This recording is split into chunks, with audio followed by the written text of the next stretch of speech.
আসসালামু আলাইকুম। ভাইজান, আপনার সঙ্গে একটু কথা বলা যাবে? অসংখ্য ধন্যবাদ আপনাকে কথা বলার সুযোগ করে দেওয়ার জন্য। তো ভাইজান, সর্বপ্রথমে জানতে চাচ্ছি আপনি কেমন আছেন?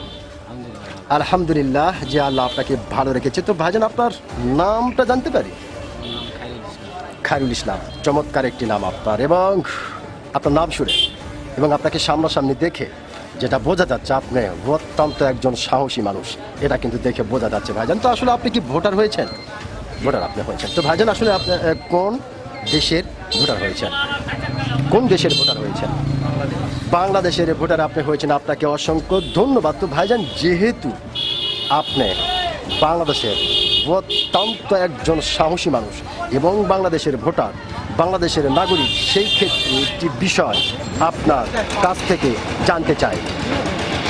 এইবার বাংলাদেশের সরকার কে হতে পারে? এবারকার বাংলাদেশ সরকার তো হতে পারে নিয়ন্ত্রণে বাংলাদেশের মানুষের মনত আসে।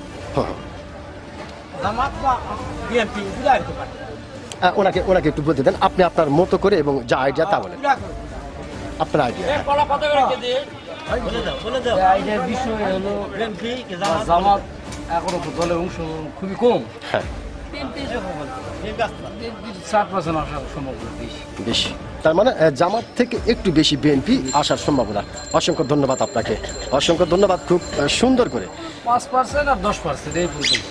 হ্যাঁ, এর ভিতরে একটা ধন্যবাদ ভাইজান। আপনি কিন্তু আপনার সাহসিকতার পরিচয় দিয়েছেন। আপনি কিন্তু খুব সুন্দর করে এবং অত্যন্ত সাহসিকতার সহিত কিন্তু আপনি কথাটি বলেছেন, যার কারণে আমি যখন আপনার নাম শুনেছিলাম তখন কিন্তু বলেছিলাম ভাইজান, আপনি অত্যন্ত একজন সাহসিকতা পরিচয় দিয়েছেন এবং সাহসী মানুষ। ধন্যবাদ আপনাকে।